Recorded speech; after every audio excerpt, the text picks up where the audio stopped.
Histoire de France numéro 3, Charles Martel a battu les Arabes à Poitiers en 732. C'est une date très importante parce que ça a tout changé pour l'histoire de notre pays. Nous avons vu lors des précédents épisodes l'importance de Clovis, notre premier roi chrétien et quelque part le roi fondateur de la France.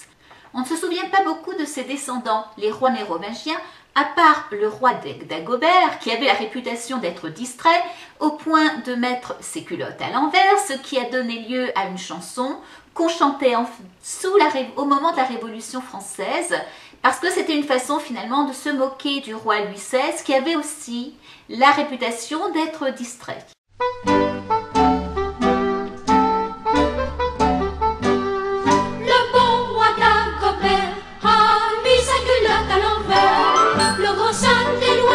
Oh mon roi, votre majesté est mal culottée.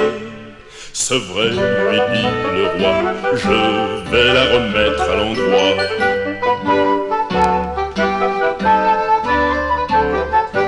Après le roi d'Agobert, les rois mérovingiens ont eu de moins en moins d'autorité parce que les maires du palais, ces personnes qui étaient responsables de l'organisation du palais du roi, ont pris de plus en plus d'importance, de plus en plus d'autorité et ont gouverné peu à peu à la place du roi. Et comme les rois mérovingiens n'avaient plus grand-chose à faire, on a pris l'habitude de les appeler les rois fainéants. Quelques années après la mort du roi d'Agobert, c'est le maire du palais, Pépin de Herstal, qui va gouverner le royaume des Francs, et il sera remplacé quelques années plus tard par son fils Charles Martel.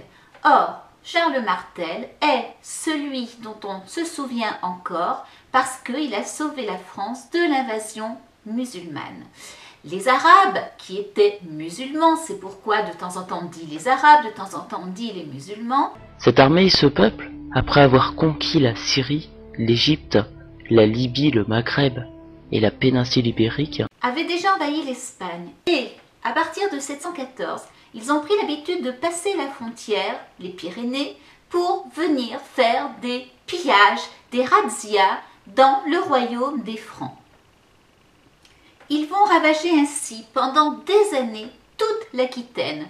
Ils menacent Toulouse, ils envahissent Nîmes en 725, ils prennent Carcassonne, Bayonne, Autun. Ils ravagent même toute la rive droite du Rhône jusqu'à Sens. Or, quand les musulmans pillent une ville, ce n'est pas seulement les richesses dont ils s'emparent.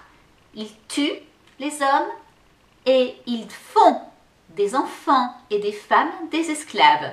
Ils prennent les femmes pour qu'elles deviennent des femmes qu'ils envoient dans les harems musulmans, et ils castrent, c'est-à-dire qu'ils coupent les parties génitales des jeunes garçons pour les transformer en esclaves qui vont garder ces harems. Le but étant que ceux qui ne sont pas musulmans ne puissent pas se reproduire. En 721, une armée musulmane met le siège devant Toulouse, une armée de 100 000 musulmans. Le duc d'Aquitaine, Eudes d'Aquitaine, envoie un appel à l'aide à Charles Martel, qui va venir l'aider. Il va y avoir une belle bataille et Eudes et Charles Martel vont remporter déjà cette victoire très importante.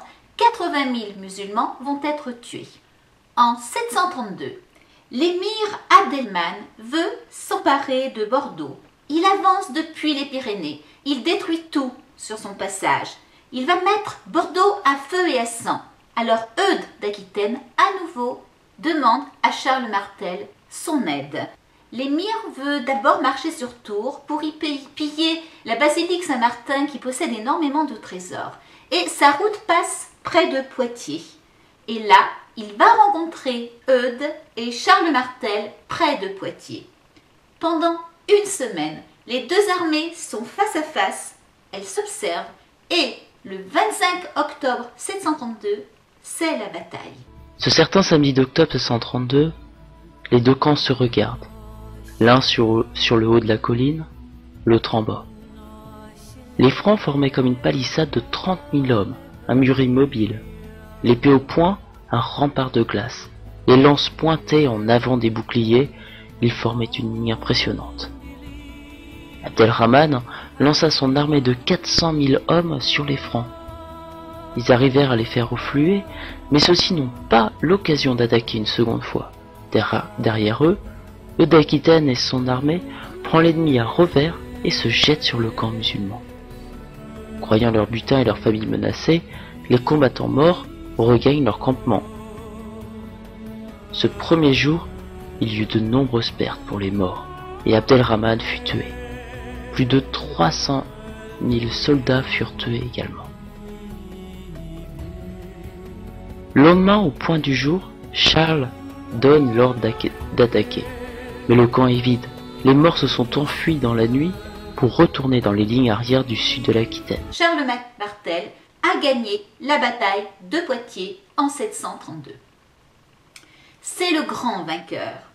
Et il ne cessera pas jusqu'en 737 de se battre contre les musulmans qui envoient des tas de petits groupes pour continuer à piller le royaume des Francs. Il va donc reprendre Nîmes, il va reprendre Avignon, Agde, Béziers.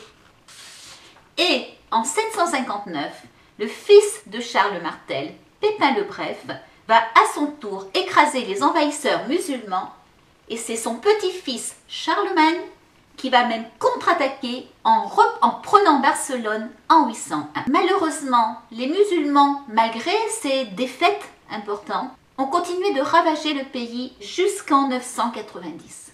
Il y aura donc eu en France plus de 2 siècles de razzias, de pillages, d'enlèvements de femmes, d'enlèvements d'enfants par les musulmans sur notre sol.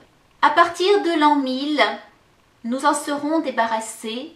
Malheureusement, les pillages et les enlèvements vont continuer jusqu'en 1830 tout autour de la Méditerranée et c'est d'ailleurs pour cela que la France est allée en Algérie en 1830 pour mettre fin aux exactions des pirates barbaresques, des pirates musulmans qui depuis plus de 1000 ans ne cessaient d'enlever des hommes et des femmes et de détruire le pays des Francs. Heureusement que Charles Martel était là, sinon nous n'aurions pas la liberté dont nous disposons actuellement et nous n'aurions pas le droit de dire cela.